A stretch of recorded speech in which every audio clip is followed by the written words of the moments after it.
السلام علیکم ورحمۃ اللہ وبرکاتہ۔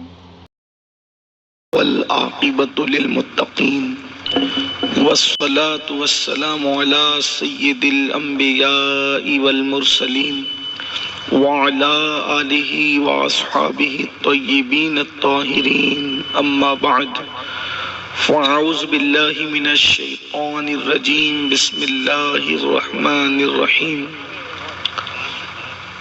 قال النبی صلی اللہ تعالی علیہ وآلہ وسلم فاطمۃ بدعۃ منی او کما قال علیہ السلام، صدق رسول اللہ صلی اللہ تعالی علیہ وآلہ وسلم۔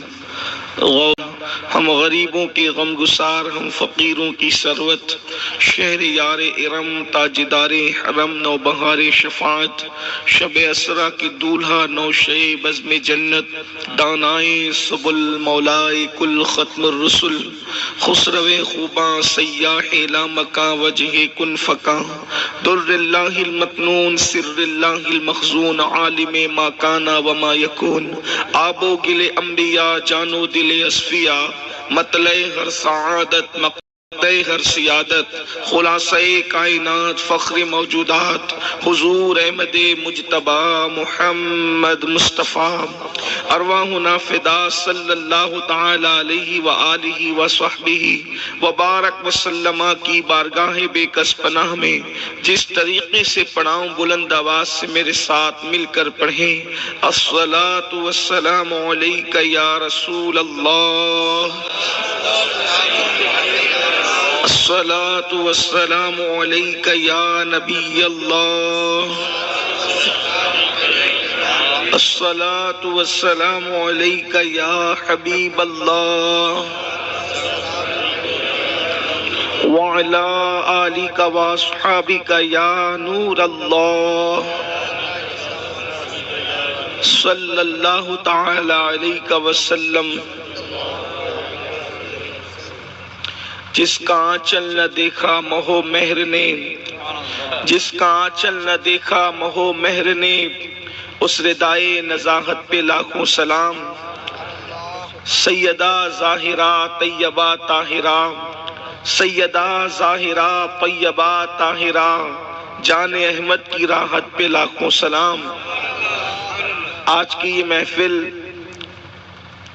اگرچہ نکاح اور شادی کے موقع پر انعقاد پذیر ہے، جناب بادر بھائی کے صاحبزادے کی نکاح کو آپ نے سماعت کیا، لیکن آپ نے اعلان اور پوسٹر کے ذریعے سے سنا ہے کہ شادی کے موقع پر یہ محفل جشن کائنات، مخدومہ کائنات، ملکہ فردوس بری، طیبہ طاہرہ، عابدہ زاہدہ، راضیہ مرضیہ، ام ابیہا، کونین کے والی مصطفیٰ جان رحمت کی شہزادی سیدہ فاطمۃ الزہرا کی شان میں اور ان کے جشن کے حوالے سے انعقاد پذیر ہے۔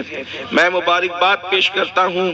شادیاں ہوتی ہے تو لوگ ڈھول تاشے اور پتہ نہیں کیا کیا خرافات کرتے ہیں، اور یہ شادی ایسی ہے جس میں نبی کی شہزادی کا ذکر ہے، نبی کی شہزادی کا تذکرہ ہے۔ انشاءاللہ اس کی برکتیں نسلوں تک نصیب ہوگی۔ وجہ یہ ہے کہ اگر کوئی غوث اعظم کا ذکر کرے تو برکتیں کیا ہوتی ہیں، کوئی غریب نواز کا ذکر کرے تو برکتیں کیا ہوتی ہیں، کوئی صابر پاک کا ذکر کرے تو برکتیں کیا ہوتی ہیں۔ میں تو کہتا ہوں یہ سارے سیدوں کی ماں ہے، ام السادات ہے، جسے سیدہ فاطمۃ الزہرا کہتے ہیں۔ جب ان کا ذکر ہو تو پھر برکتوں کا عالم کیا ہوگا، ان کا ذکر ہو تو پھر نعمتوں کا عالم کیا ہوگا۔ میرے نبی، میرے اور آپ کے آقا مصطفیٰ جان رحمت صلی اللہ علیہ وآلہ وسلم نے فرمایا، فاطمۃ بدعۃ منی، فاطمہ میرے جگر کا ٹکڑا ہے، فاطمہ میرے جگر کا ٹکڑا ہے۔ اب یہاں پر ایک بات عرض کروں، سیدہ پاک کی زندگی کے کچھ گوشے بیان کرنے سے پہلے ایک بات عرض کروں، بہنوں کی بھی اور آپ کی بھی توجہ، آپ اندازہ فرمائیں کسی اچھے کو جانچنے کے لیے، کسی اچھے کو پرکھنے کے لیے، کسی کی اچھائی کا اندازہ کرنے کے لیے ہم کیا دیکھتے ہیں؟ چند چیزیں دیکھتے ہیں۔ ہم یہ دیکھتے ہیں اس کا باپ کیسا ہے، اس کی ماں کیسی ہے، اس کی تربیت کہاں ہوئی ہے۔ بہت سارے لوگ کہتے ہیں ارے مجھے پہچانو، میری تربیت فلاں فلاں جگہ پر ہوئی ہے، میری تربیت فلاں فلاں جگہ پہ ہوئی ہے۔ کوئی کہتا ہے میں فلاں کا بیٹا ہوں، جانتے ہو میرے باپ کو، میرے باپ کیسے تھے؟ اب آپ سے پوچھنا چاہتا ہوں، جب ہم سیدہ پاک کی شان کو دیکھتے ہیں، سیدہ پاک کی ذات کو دیکھتے ہیں، ساری بلندیاں جھکی ہوئی نظر آتی ہے، اس لیے کہ اگر باپ کو دیکھنا ہو تو ان کے بابا کو دیکھا جائے۔ ہائے ہائے، ان کے بابا معصوم نہیں ہے صرف، بلکہ سید المعصومین ہے۔ ان کے بابا صرف نبی نہیں ہے بلکہ نبی الانبیاء ہیں، سید الانبیاء ہیں، طٰہٰ و یاسین ہے۔ ایک بات آپ سے عرض کروں، کبھی رسول اللہ کی شان کو سوچا، غور کیا؟ اللہ اکبر، قرآن میں طٰہٰ ان کا نام ہے، یاسین ان کا نام ہے، مزمل ان کا نام ہے، مدثر ان کا لقب ہے۔ آپ سے پوچھنا چاہتا ہوں، یہ الف لام میم، الف لام را، کاف ہا یا عین صاد، یہ ساری چیزیں کیا ہے؟ اللہ اکبر، یہ اسرار و رموز ہے۔ لیکن آپ سے پوچھنا چاہتا ہوں، یاسین ان کا نام ہے، طٰہٰ ان کا نام ہے، لاؤ کوئی ڈکشنری، لاؤ کوئی لغت اور لا کر کے پوچھو طٰہٰ کے معنی کیا ہوتے ہیں، یاسین کے معنی کیا ہوتے ہیں، تو لوگ کہیں گے ہمیں نہیں پتا۔ اگر واقعی علم والا ہوگا کہے گا ہمیں نہیں پتا، اس لیے کہ علم والے کی شان ہے، جو اس کو نہیں معلوم ہوتا ہے وہ کہتا ہے مجھے نہیں پتا۔ اور جاہلوں کا طریقہ یہ ہے، وہ اس کے اندر زبردستی اپنی مرضی سے کچھ نہ کچھ گھسیڑتے ہیں۔ یہ کہنا کہ مجھے علم نہیں، یہ علم کی علامت ہے۔ یاسین کا مطلب پوچھو، طٰہٰ کا مطلب پوچھو تو کیا کہا جاتا ہے؟ ہمیں نہیں معلوم۔ علم والے کہتے ہیں ہمیں نہیں معلوم، محدثین کہتے ہیں ہمیں نہیں معلوم، مفکرین کہتے ہیں ہمیں نہیں معلوم، فقہاء کہتے ہیں ہمیں نہیں معلوم، صوفیاء کہتے ہیں ہمیں نہیں معلوم۔ تو آگے بڑھ کر پھر ہم اسی لیے تو کہتے ہیں یار جس کے نام کا ترجمہ نہیں ہو سکتا اس کی ذات کی ترجمانی کون کر سکتا ہے؟ جب اس کے نام کا معنی بیان نہ ہو سکے تو اللہ اکبر، ان کی ذات کی اصلی حقیقت کون بیان کر سکتا ہے؟ اقبال کہتے ہیں ہزاروں جبرائیل الجھے ہیں اس گرد منزل میں، نہ جانے کس بلندی پر ہے کاشانہ محمد کا۔ اللہ اکبر، ان کی حقیقت کو ان کا خدا جانتا ہے۔ محمد سر وحدت ہے، کوئی یہ رمز کیا جانے، شریعت میں تو بندہ ہے، حقیقت میں خدا جانے۔ اللہ اکبر، کیا شان ان کی ہے۔ اللہ اکبر، یہ بابا ہے سیدہ کائنات کے۔ آپ اندازہ فرمائیں، بابا ہے سیدہ کائنات کے، فاطمۃ الزہرا کے بابا محمد الرسول اللہ ہے۔ اور پھر اندازہ تو کریں، سیدہ کی شان کا اندازہ لگاؤ، ان کے بابا کی نظر اگر کسی گدھے پر پڑ جائے تو گدھے کو اتنا شعور مل جاتا ہے کہ وہ دنیا میں حضرت یافور کہلاتے ہیں۔ اور یافور، ان کو پھر ہم گدھا نہیں کہتے، ادب سے دراز گوش کہتے ہیں۔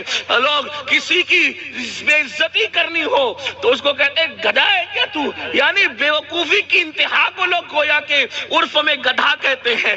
لیکن جہاں گدھا آ جائے اور پھر ان کو اس کا نام یافور رکھا جائے اور پھر اس کو لوگ گدھا نہ کہیں بلکہ دراز گوش کہیں، بعض تو اہل ادب صوفیہ اس کو حضرت یافور کہیں۔ لیکن آپ جانتے ہو جس کو لوگ گدھا کہتے ہیں، لیکن رسول اللہ کے یہاں آ جائے تو اللہ اس کو اتنا شعور دیتا ہے یافور کو۔ حضور کہتے جاؤ ابو بکر کو بلا کے لاؤ تو وہ عمر کے گھر نہیں جاتا، حضرت عثمان کے گھر نہیں جاتا، مولا علی کے گھر نہیں جاتا، بلکہ نام لیا صدیق کا تو وہ گدھا صدیق اکبر کو بلا کے لاتا ہے، فاروق اعظم کو بلا کے لاتا ہے۔ اللہ اکبر، اندازہ فرمائیں اگر گدھے پر ان کی نظر پڑے تو گدھا انسانوں سے زیادہ باشعور، آج کے انسانوں سے زیادہ باشعور ہوتا نظر آتا ہے۔ تو اللہ اگر ان کی نظر پتھر اور کنکروں پہ پڑ جائے تو کنکریاں کلمہ پڑھنے لگتی ہے۔ ان کی نظر اگر جانوروں پہ پڑ جائے تو جانوروں کا حال یہ ہوتا ہے جب تک رسول اللہ جانور پہ بیٹھے ہوں اس وقت تک جانور نہ پیشاب کرتا ہے نہ پاخانہ کرتا ہے۔ اللہ اکبر، ان کی نظر اگر جانوروں پہ پڑ جائے، بکریاں ان کو سجدہ کرتی ہے، اپنے مولا کی ہے، بس شان عظیم جانور بھی کرے جن کی تعظیم سنگ کرتے ہیں، ادب سے تسلیم پیڑ سجدے میں گرا کرتے ہیں، بس اتنی بات بتانا ہے، اگر جانور پر ایک نظر پڑ جائے تو ان کی مثال پیش نہیں کی جاتی۔